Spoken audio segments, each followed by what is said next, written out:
Sorry I look so horrendous, but real quickly before this video gets started, I just wanted to give a quick little shout out to Chroma Cases for sending me so many phone cases. So basically what Chroma Cases is obviously a phone case company, and what they do is they send you guys back plates, and then you have these side panels or frames, and basically they're really interchangeable. You can change out your frame and you can change out your back plate to create whatever type of phone case you want. So it's a really cool concept. They actually sent me 4 different back plates. I have these 3 right here that I haven't opened yet, and then I have the one that I'm wearing on my phone case right now, and then I got 2 side frames, one of which I also have on my phone case right now.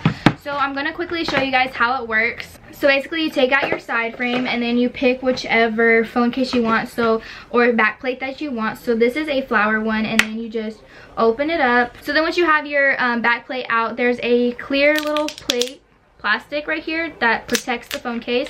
So basically what you do is you just take that out, and then you take your phone case and you slide your back plate in. Make sure it's all like snug and clipped in, and then you have a phone case just like that. So the phone cases are really cool, really customizable. You just pick whichever back plates that you want, and then you put the frame that you want, and they have 4 different colors of frames. I believe there's a pink one, and I think there's either a gray or a red one. I'm not quite sure, but I know for sure there's obviously the black and the white, and I know there's a pink one. So I did have to help the Sav Nation save a little bit of money, so I did get you guys 10% off your entire order, and you just have to use the code SavWay. I'll have it right here, but it's just my YouTube name, just code SavWay, and that'll get you 10% off of your phone cases. And again, thank you to Chroma Cases for sending me these really fun cases. They're super good quality, and I really like them, and I know that you guys would like them too, so don't forget to use my coupon code so that you guys can get some money off of your purchase. And with all that being said, let's go ahead and get into the video.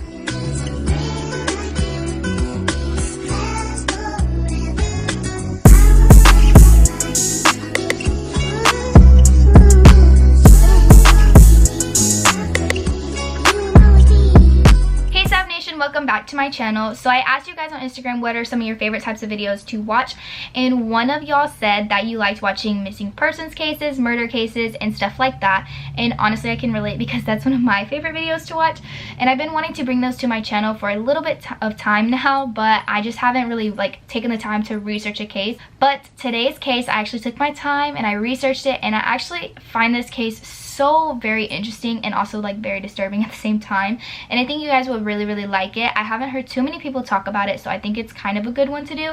But if a lot of people have talked about it, I'm really sorry, but I personally have never seen a case on this. I actually had to research it to learn about it.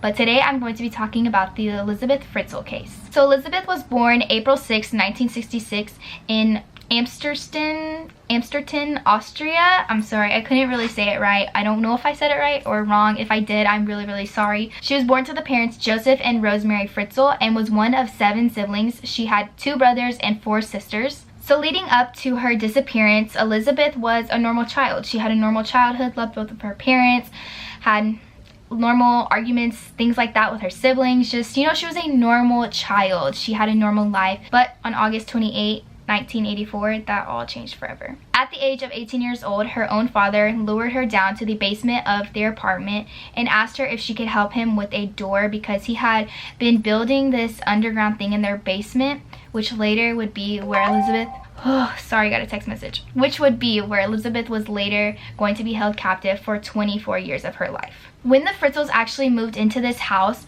the house had the basement, and then it also had this separate compartment, which was another set of rooms in the basement, but only Joseph had known about this room. I don't know how, which this also makes the case extremely crazy. I have no clue how nobody else knew about this separate basement or this separate area to the basement, but Joseph was the only one who knew about it. So like I said, Joseph lured her down to the basement because he said that he needed her help with putting up this door that he was going to be putting up in the basement, and this was actually going to be the door that was going to hold Elizabeth captive for 24 years. So after they were done putting up the door, he actually went behind Elizabeth and grabbed this ether-soaked towel, which is a very harsh chemical that get it up close to your face and you're unconscious. So that's exactly what he did. He took this towel soaked in this product and he put it up to her face and knocked her unconscious and locked her in this cellar that he had been creating for his daughter for years.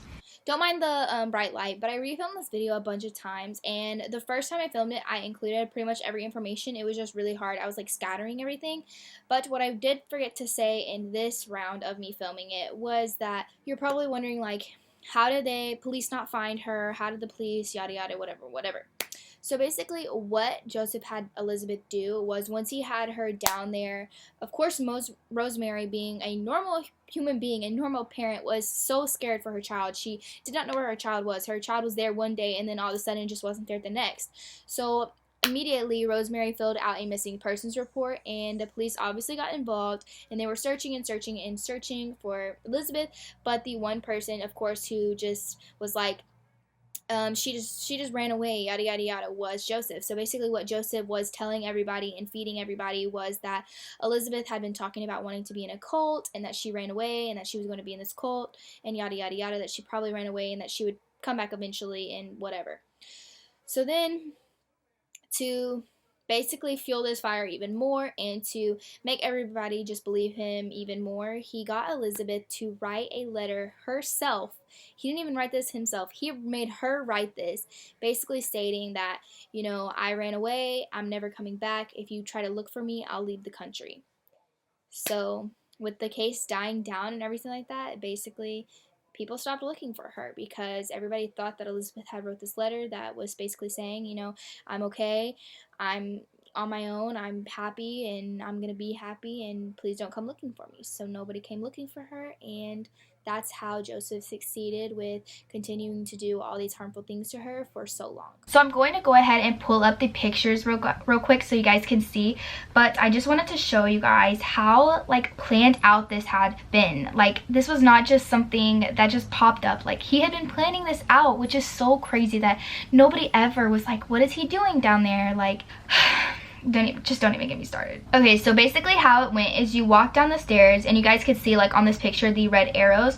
So basically how it went was you walked down the stairs to get down to the basement, and then you walked through one door to get to this other room, through another door, which is your second door, and then walked through a third door, and which was this storage closet type of thing, and then you walked through this fourth little hole in the wall, like a little hinged door behind the storage closet, and that's how you got to Elizabeth's cellar. So Elizabeth's cellar consisted of 3 different rooms. It had a living area, a sleeping area 1, and a sleeping area 2. And then there was another bedroom for 3 children, Kirsten, a daughter of 19 years old, and 2 boys, Stefan and Felix. Stefan being 18 and Felix being 5. So this apartment was a 2-story apartment. The Fritzl's house was on the 2nd floor of the apartment, and then there was the 1st floor apartment where there was other residents staying, and then there was the basement just below that. So you're probably wondering who Stefan, Kirsten, and Felix are. Stefan, Kirsten, and Felix are just 3 of the children who were created by Joseph and Elizabeth Fritzl. So sexual abuse started for Elizabeth at around 11 years old. That's what she had said, and that's what some of the articles had said, that sexual abuse had been happening to her since she was 11 years old. So when she was held captive, she was raped, forced to watch porn with her father, and forced to do many other things sexually with him that he had actually been making her do for years. When Elizabeth was first held captive, he held her by chains and ropes and different things like that.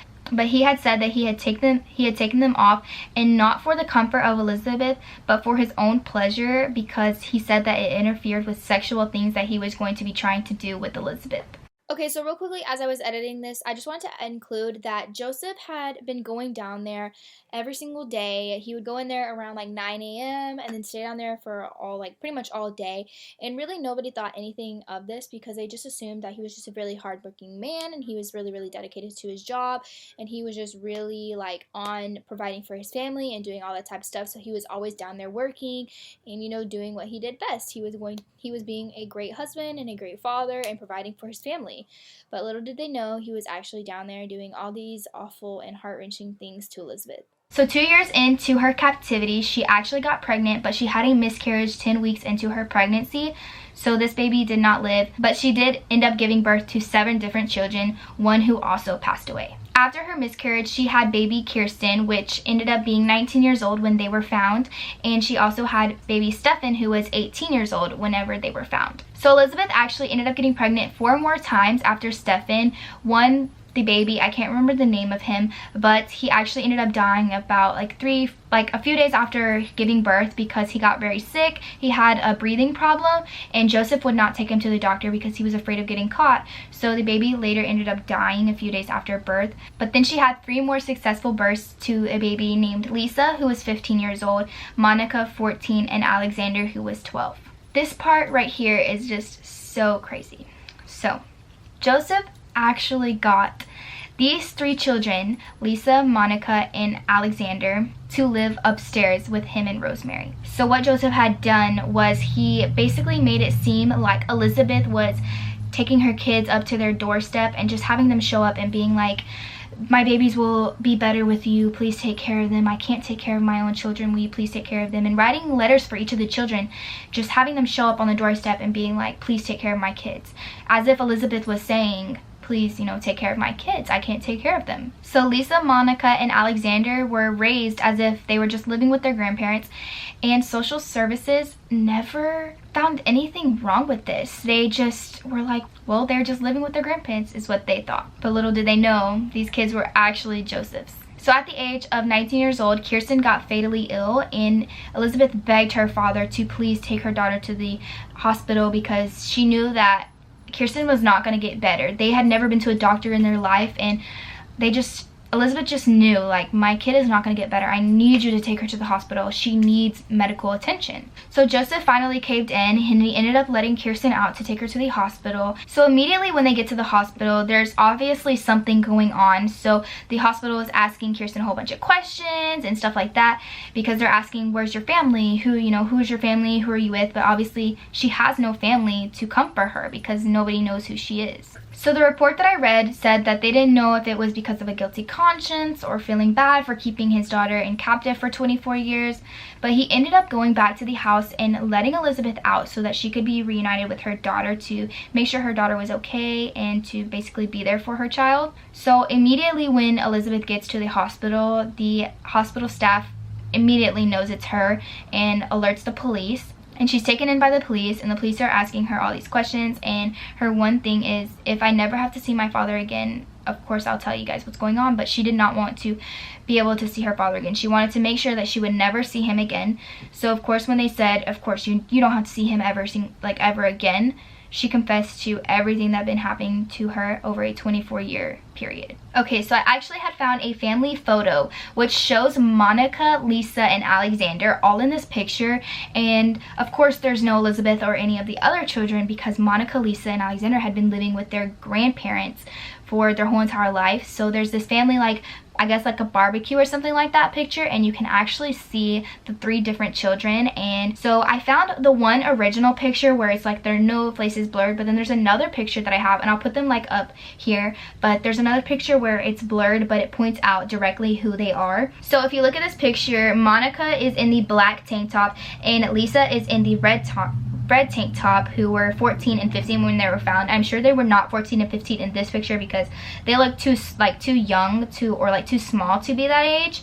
But then if you look, you see Alexander squatting in the right hand corner of the picture, and who was 12 when they were found. So yeah, I just think that's so crazy that these 3 children were being raised by their grandparents while the whole time Elizabeth was just 20 feet below, getting raped and tortured continuously, while her other 2 children were in the exact same cellar as her. So Elizabeth's father ended up getting arrested immediately the same night that Elizabeth had told the police everything that had been happening to her, and now her and her 6 children, sorry I had to think about it for a second, but her and her 6 children now live in a very, very secured gated community, basically where it's watched 24/7 with surveillance and stuff like that, and they do not do any interviews with the media, basically just so they can try to have a normal life, because now they're going to be known as Elizabeth Fritzl, the girl who got raped by her dad and kept in a cellar for 24 years. And of course